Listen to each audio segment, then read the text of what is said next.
తాకట్టులో ఉన్న బంగారాన్ని విడిపించి ఆ రోజు ఆన్లైన్ ధరకే కొంటుంది కొమ్మూరి గోల్డ్.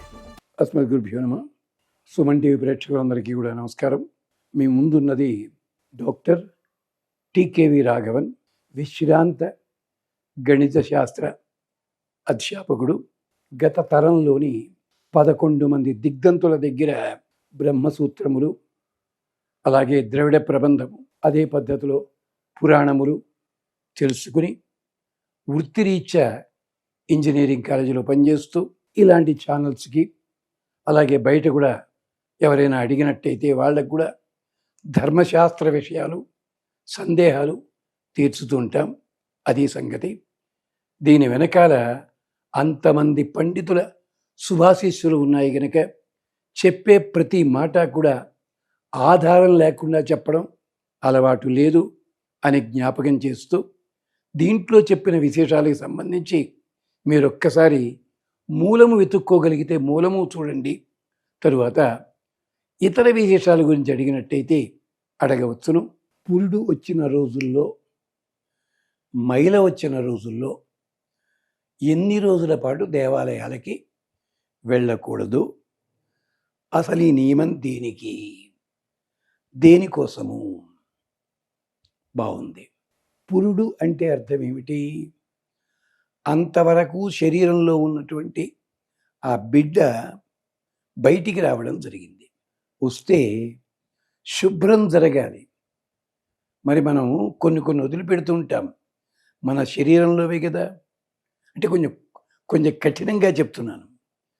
మరి మనం స్నానం ఎందుకు చేస్తున్నాం? కాళ్ళు ఎందుకు కడుక్కుంటున్నాం? అది మన శరీరంలోదే కదా. పురుడు కూడా ఒక రకంగా ఇలాంటిదే అని వేదం చెప్పింది. అంటే లోపల ఉన్న బిడ్డ బయటికి వచ్చిన తర్వాత ఈ బిడ్డకి బయట ఉన్న దోషాలు అంటుకుంటాయి.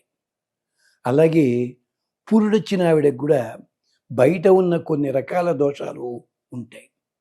అది తొలగిపోవాలంటే కనీసం 11 రోజులు, 11 రోజుల పాటు ఒక ప్రత్యేక స్నానం ద్వారా పోతాయి.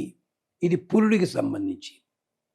మరి మృతాశౌచం, అక్కడ తమాషా ఏమిటో తెలిసిన, నిన్నటిదాకా మనతో కలిసి తిరిగిన వాళ్ళే ఇవాళ శవాల్లా పడున్నారు. ఎక్కడికి వెడుతున్నారు? శ్మశానంలోకి వెడుతున్నారు. శ్మశానం అపవిత్రం కదా, స్నానం చేస్తే పని అయిపోతుందేమో. కాదు. ఈ శరీరం వదిలిపెట్టిన వాళ్ళు పైలోకానికి వెళ్ళాలంటే మొత్తము 10 దశలు ఉంటాయి.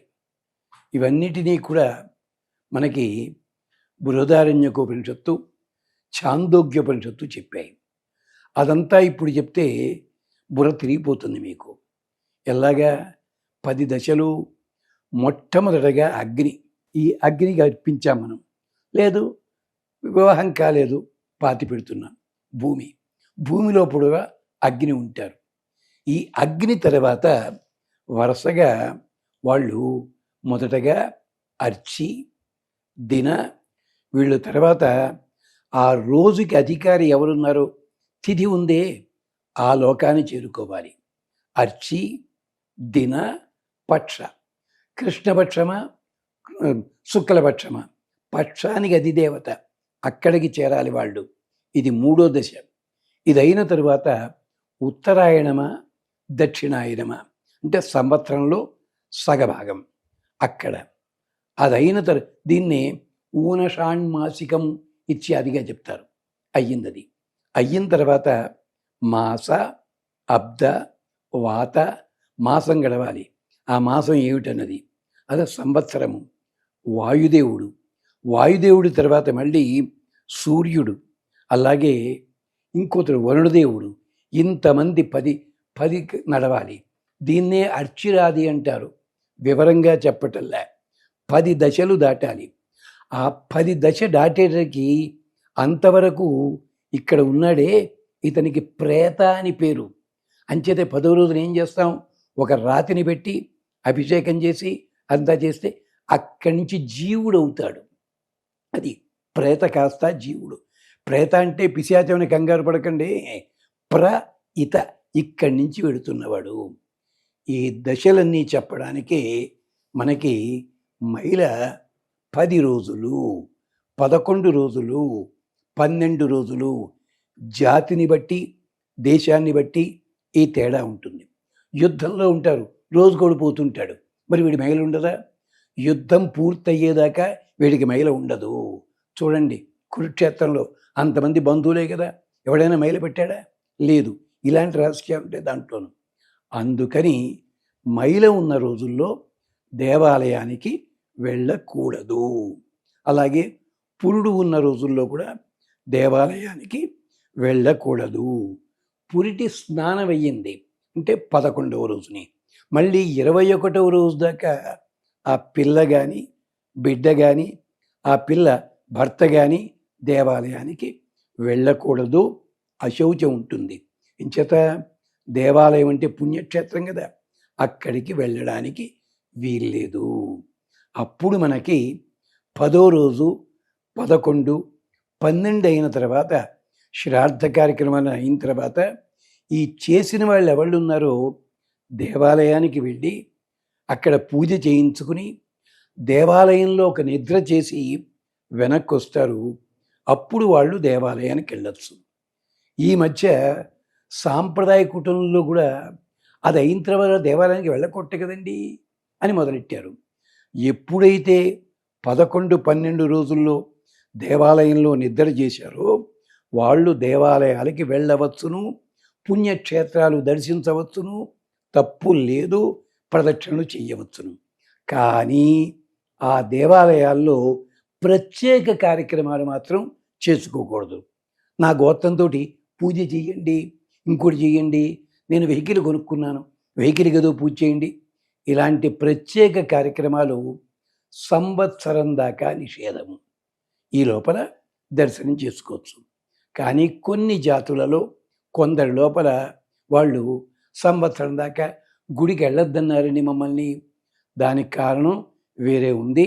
ఇప్పటి పరిస్థితుల్లో జాతి మతములు చెప్తే అది ఇబ్బంది అవుతుంది కనుక నేను చెప్పటం లేదు. అది ఆచారముల పద్ధతి.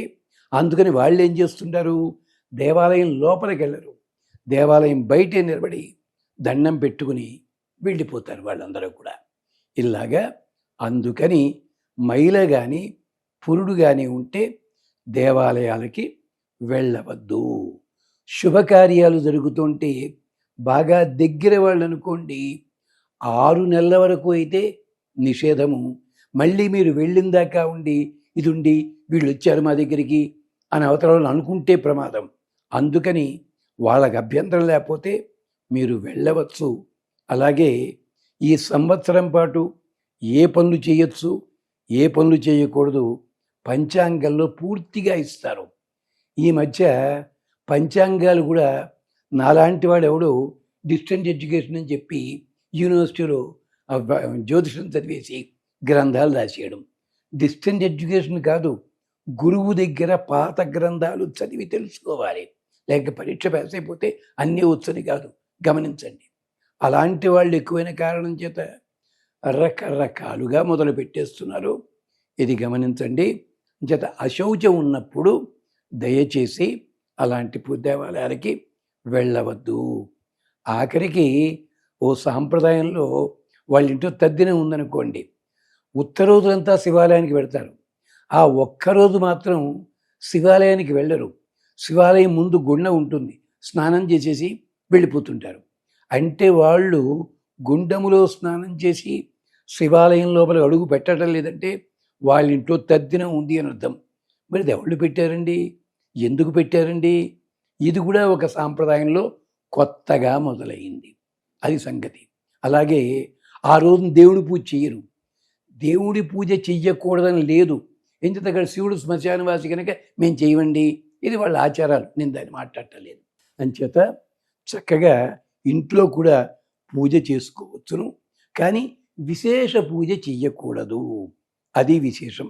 అది గమనించండి. ఇది పెద్దలను అడిగితే చాలా కరెక్ట్గా చెప్తారు. అది సంగతి. అలాగే ఈ అశౌచం పూర్తయిన తర్వాత కూడా దేవాలయాలు దర్శించవచ్చును, ప్రదక్షిణలు చేయవచ్చును. అక్కడికి వెళ్ళి మీరు ప్రత్యేకించి మీకోసం పూజలు కార్యక్రమాలు అవి మాత్రం చెయ్యకూడదు.